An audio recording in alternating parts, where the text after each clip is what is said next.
போக்குவரத்து பாதிப்பு ஏற்பட்டிருக்கிறது.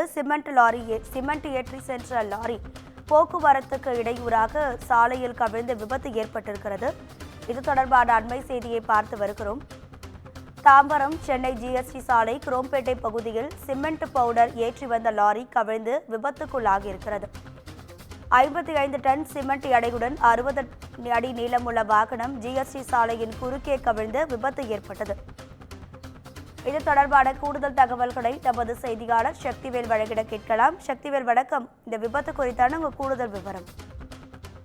நிச்சயமாக ஆந்திராவிலிருந்து சென்னை கோவிலம்பாக்கத்திற்கு சிமெண்ட் பவுடர் கொண்டு வந்த கண்டெய்னர் லாரியில் 22 வயது மதிக்கத்தக்க சுனில் என்பவர் ஓட்டி வந்தார். அப்போது குரோம்பேட்டை ஜிஎஸ்டி சாலை பகுதியில் வரும்போது லாரியில் இருந்த வாட்டர் பாட்டிலை எடுத்து தண்ணீர் குடிப்பதற்காக முயற்சித்துள்ளார். அப்போது ஓட்டுநரின் கட்டுப்பாட்டை இழந்த வாகனம் சாலையிலேயே கவிழ்ந்து விபத்துக்குள்ளானது.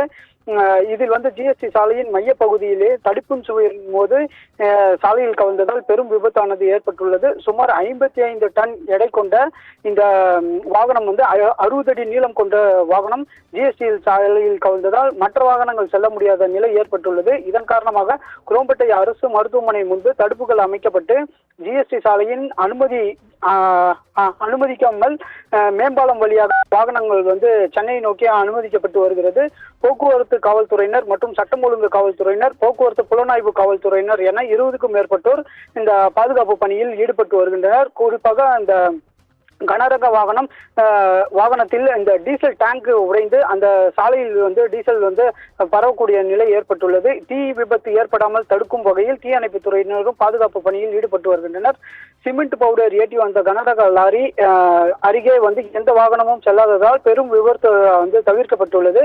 போக்குவரத்து புலனாய்வு காவல்துறையினர் மற்ற காவல்துறையினரும் அந்த சாலை கவிழ்ந்த வாகனத்தை அப்புறப்படுத்தும் பணியிலும் ஈடுபட்டு வருகின்றனர். பவித்ரா, உங்க தகவல்களுக்கு நன்றி சக்திவேல்.